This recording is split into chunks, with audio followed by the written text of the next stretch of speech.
So, who do you trust and how does that fuel your energy?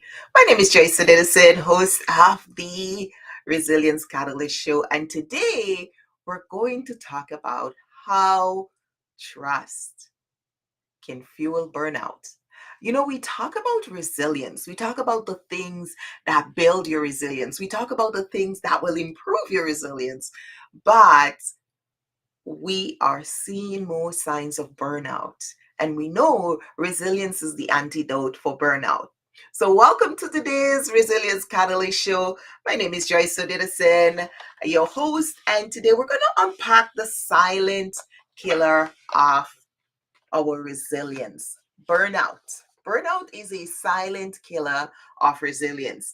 And most of you know I develop, design, and teach the 9 dimensional well being intelligence system.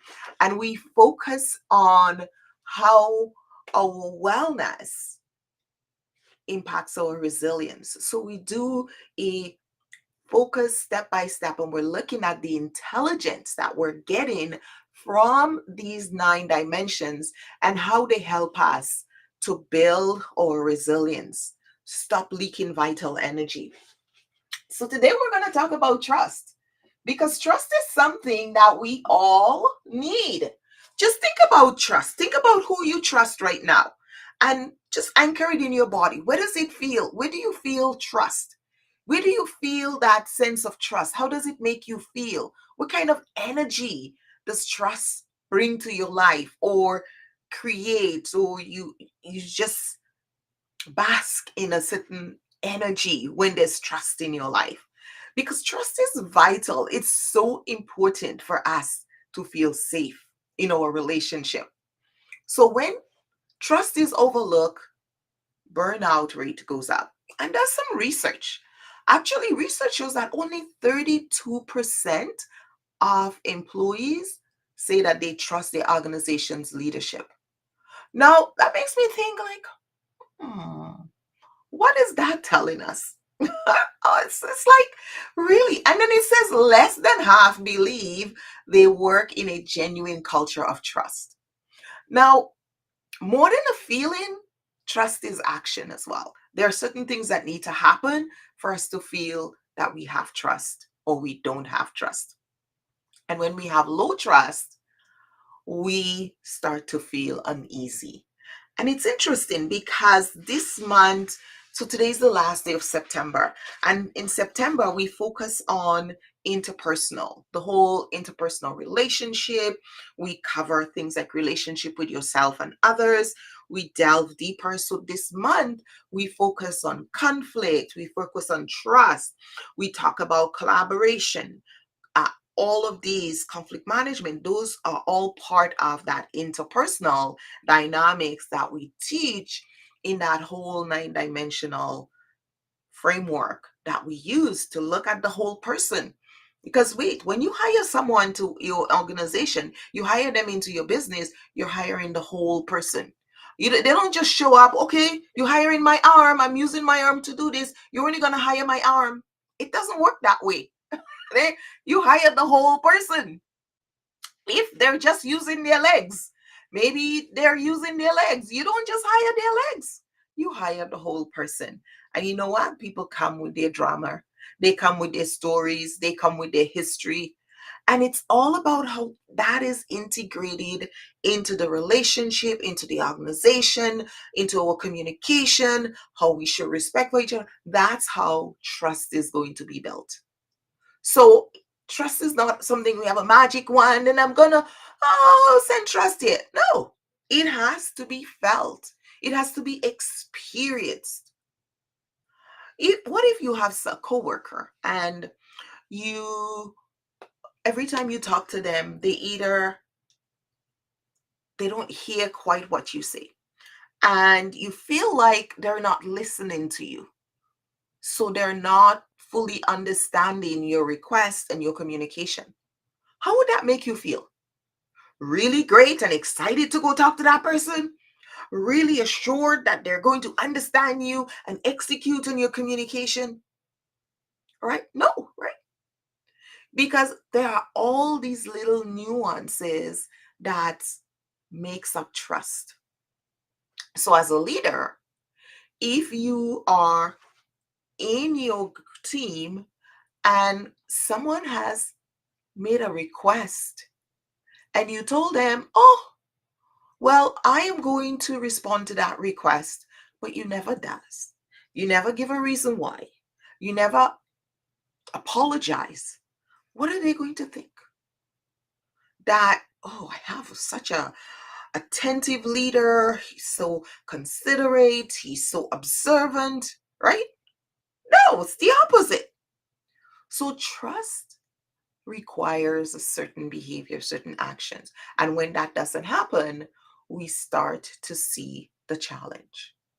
So could trust be missing in other areas of your life? Could it be determined in how we burn out? Can we see that in how we work and how we live with others? I have some notes and we're going to talk about why low trust fuels burnout. So let's spend some time. I have some research here and it talks about the job demands resource model. It tells us burnout happens when demands outweighs resources.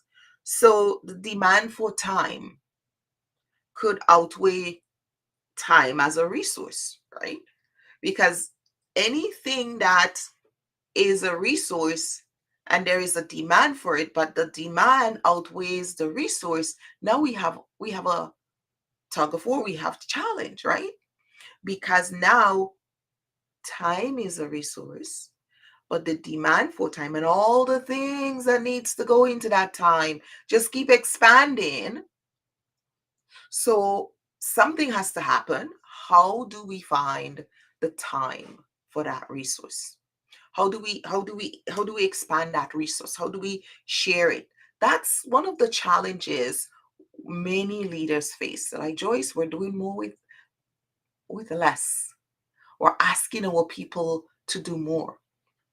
And so it's important for us to think about that. And I wanted to share with you some notes that I picked up. And it says there are three ways that trust builds resilience. And I want to share those with you. So the first one is psychological safety. What happens when we feel psychological safety? Right? So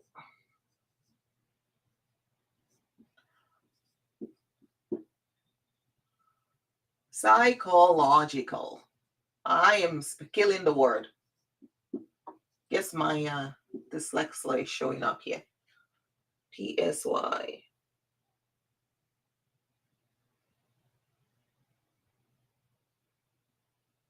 Safety. Well, if it's not spelled right, it's my eyes is not seeing it right. Psychological safety, PSYCH. Energy and collaboration.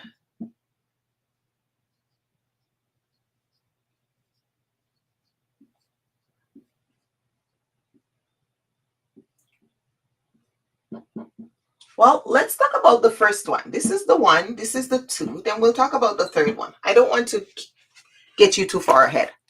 So the question I have for you is, where have you seen trust being an issue for you? So the question I have for you is, who do you trust, and how does it fuel your energy?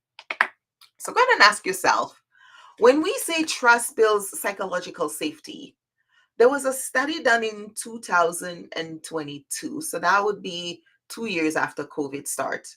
And it shows how leaders who are authentic can work building trust in their team because people feel they were real.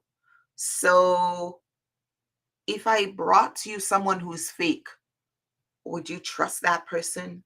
No, you want authenticity. You want somebody who is real. You want somebody who will be vulnerable. You want somebody you can trust to be themselves and someone who's going to keep their word. When they say something to you, they're going to keep it. And for me, I know for myself, I think we all have our levels of trustworthiness that we will tolerate. For me, if you tell me sorry, okay, after a while I'm going to be like, okay, you're sorry one, two, three, four, five times. So tell me about the sorry. What does sorry mean for you? I need someone to be able to tell me something and keep their words.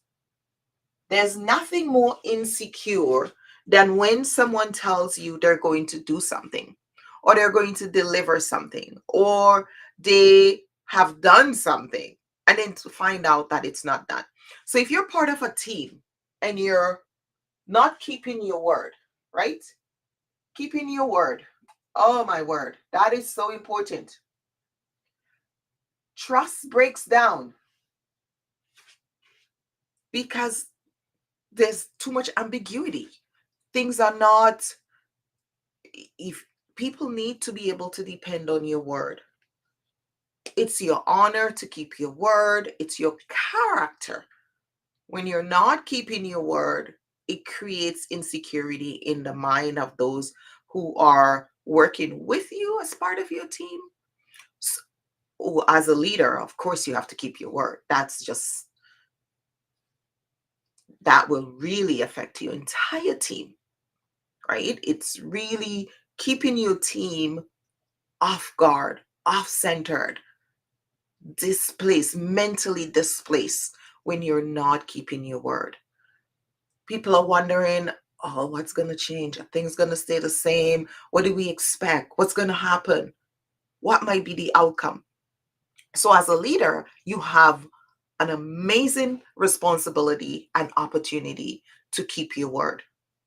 So, when we talk about it, it really, what it does, it depletes energy, it creates anxiety. Anxiety, especially when there are deadlines and people are expecting, team members are expecting your work to impact their work and the next piece and the next piece, and then you can't keep your word. It's creating anxiety and trust depletes, right? Then people become guarded.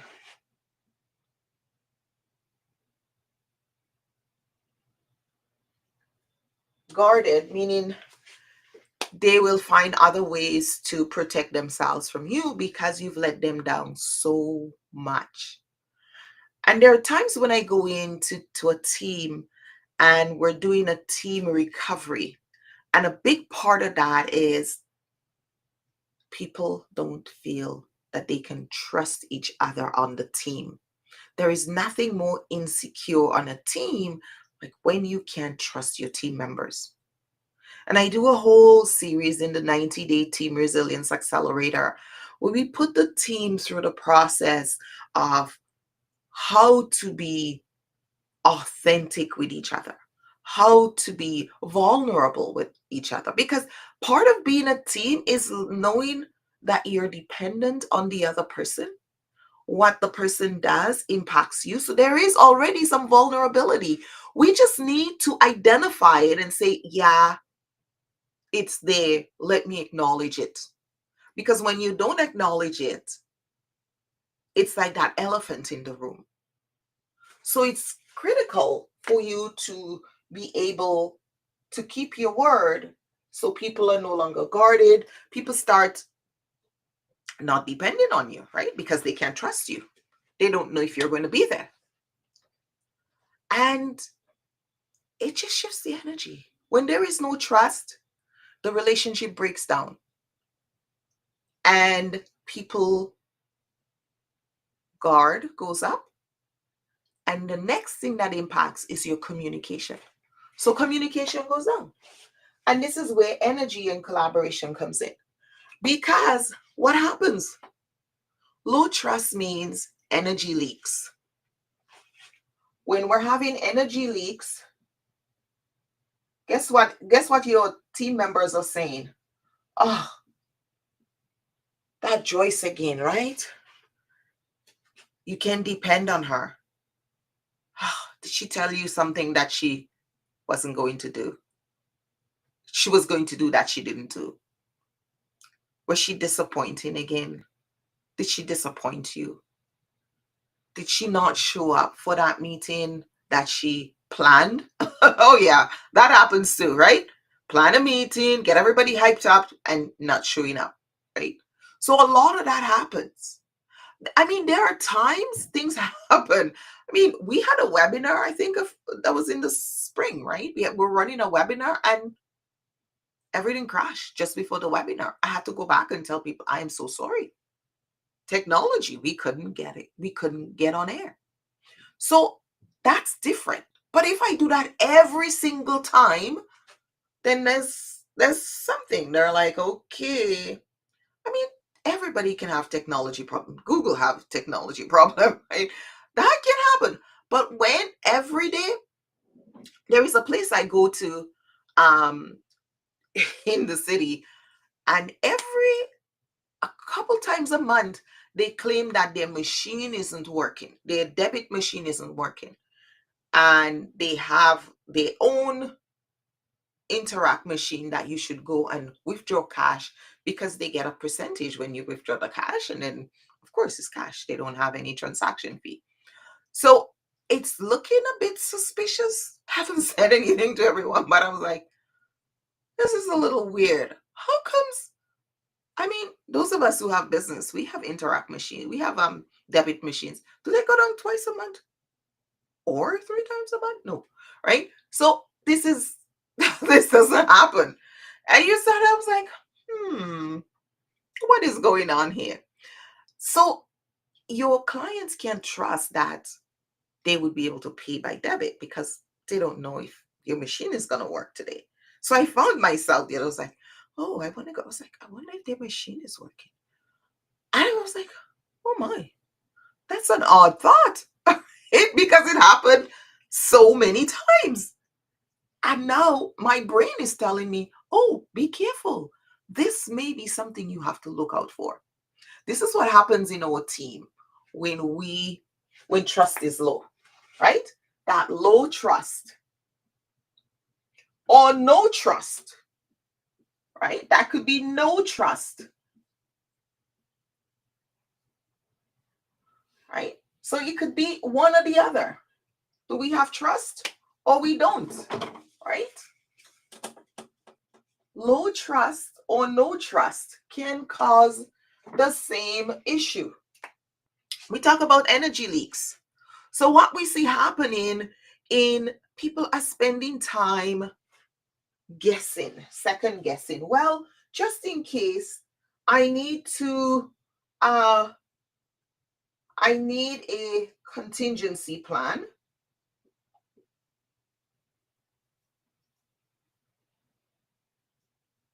So instead of me preparing for our meeting and preparing for us to execute, I'm now taking energy to now create a contingency plan just in case that team member doesn't show up, or that person lets me down or doesn't fulfill their promise. So that's an energy leak. That's taking resilience out of energy, because you need energy, and resilience goes hand in hand. No energy, no resilience. So every time you're leaking vital energy, you are reducing your capacity for resilience, mentally, emotionally, physically, right? So what we find happen is, so we have the depletion of energy, we have people second guessing, we have people protecting themselves. Well, just in case, I better protect myself because my colleague said this, but I want us to put this in effect just in case. So you see what happens? So our brain have to think of two things, and we're wasting energy. The third one is adaptability and commitment, right? Let's bring this down. Give ourselves a little bit more space here.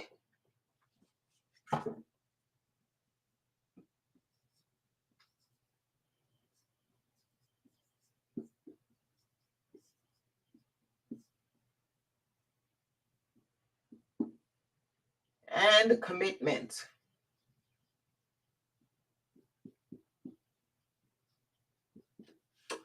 And why is this important? Research shows that trust in superiors predict organizational commitment, and burnout mediates the relationship. So, wow,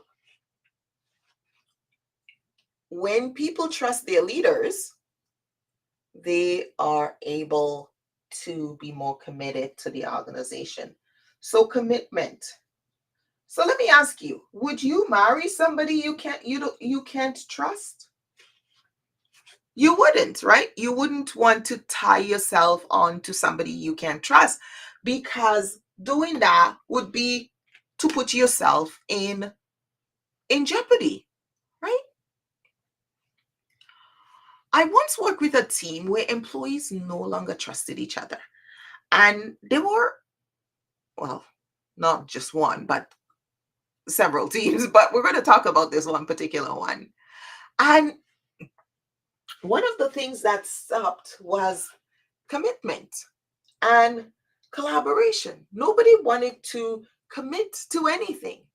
Oh, well, even when we started to get the team back together, and just something simple as let's get back together and have team meetings, nobody wanted to, because what they said, Joyce, it would just die again. Our energy is going to be wasted. We will do that while you're here, but after you leave, it won't continue. So there is that fear of commitment. There is that fear of failure. That it it brings an awful taste and an essence to everything that you do when you have those things happening on your team, because it's just it's not part of how work should occur. Getting people to even communicate, that's another thing. That's one of the biggest ones. So often when I go in, there's a conflict and people are not talking to each other. And so I ask, why are people not talking? Well, when you say something around here, it might be taken the wrong way and you might get in trouble for what you didn't even say. Right?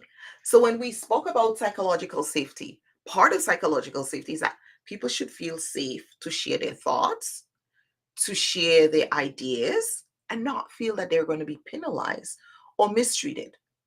But when we lack psychological safety, communication breaks down. The reason why it breaks down is because people either don't keep their word or people get misunderstood, right? Misunderstanding.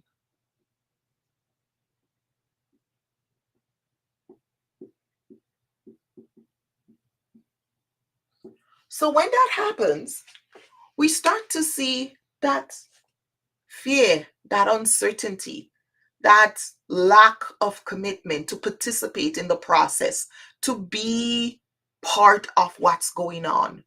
So when you start to see, when I get called in and say, Joyce, we have low morale, or nobody's talking, or communication is really poor, we need a communication training, I'll say no. What we need to do is find out what is going on. We need to find out which of these elements. So this is why we go so granular, because for years and years, we were going in and we were just doing, oh, let's build trust. But why is trust breaking down? Where did the trust go? Was it there in the first place? Did it just, woof, magic wand and it disappeared? When we don't ask the right questions, we're just dancing around. We're just throwing spaghetti at the wall and we're hoping something stick. If your team members aren't speaking to each other, well, you need to find out why.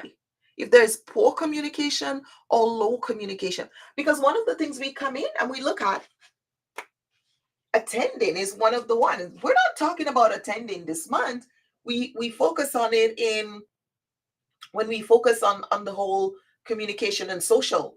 But it does affect what's going on here, because if nobody's paying attention, then I can communicate all I want, but it's not going to make a difference because nobody is paying attention to me. We don't know how to listen to each other. We don't respect each other. So then there is no psychological safety. And there will be a lot of misunderstanding. And there might even be lack of grace because I don't know you well enough. I don't care enough. So I won't give you the benefit of the doubt. I won't say, well, maybe she was just taught this. I'm going to think the opposite. Maybe something worse than what you would have done.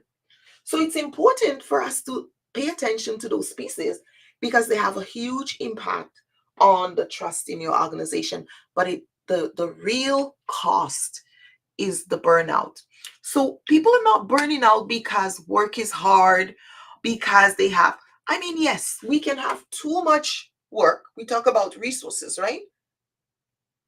And time. You don't have enough time to do all the work. But it's not just that, it's all the other junk that people have to put up with. People not keeping their word, the anxiety, having to guard themselves. They call it cover my butt. I've heard that word so many times. You gotta cover your butt around here, Joyce. Right? They're busy covering their butt. All of this takes energy. Your brain have to tell you, okay, protect yourself. Oh, what is this? Just like I was saying to you, the place where the client, the place where I go, my brain is now telling me, oh, your machine might not be working for you to pay by Interact because this happened so many times. It was inconveniencing. So our brain remembers that and it stores that. So when somebody doesn't keep their word, when somebody tells you that they're going to do something and they don't show up, when you have that anxiety, that stress, and now you need to find contingency plan, you need to protect yourself just in case that person doesn't come true, and then you find that's a huge energy leak. That's taking so much more energy. And then adaptability and commitment, right? This makes people more resistant to change because they don't know what to expect. Change resistant. Sometimes when I go in to an organization, they're like, oh, people are in conflict because there was a change coming up and they don't like the change. They're not liking the change because they already didn't have consistency. They already lack trust. If you trust your leader and your leader says, okay, we're going to go through a change, you trust your leader because you know you have an amazing leader that's going to walk with you through the process. But if you don't trust your leader and then your leader wants to change, of course you're going to have anxiety. Well, what next? Oh my gosh, what now? How is that going to impact me? Right? Are we going to fall flat on your face? Are they setting me up? Sometimes the employees say to me like, oh, I don't know about this. They must be setting me up. But I was like, what do you mean your leaders are setting you up for failure? But that's what the brain does when there is no security, because we need trust is part of our security. We feel secure when there is trust. Our brain can rest. You see, the brain is always looking to protect us. The job of the brain is to identify safety for us, friend or foe. Is this going to harm us, or is this going to make my life easy, pleasant, and happy? If your brain suspects in any way possible that this is going to make your life miserable, you're going to feel insecure. Your brain's job is for your security. So when your employees are at work and they don't feel secure, they don't feel that they can trust their boss, security goes down. And so they become more resistant to change. And so we have to go through that process. Or your team is failing because there's no trust, there is no communication, there's poor teamwork, there's poor collaboration, there is conflict, people are fighting, nobody is getting along, they're not working together. You need to go in and ask, where did things break down? What is the problem? You see, one of the things that we do with the well-being intelligence system, we created the resilience diagnostic. So we're looking at these wellness elements and how do they correlate with resilience? Because we know resilience is energy and everything is energy. I am energy, you're energy. Everything around us is energy. But there's good energy, positive energy, and then there is negative energy, right? Negative energy weighs us down, drags us down, detracts from our resilience.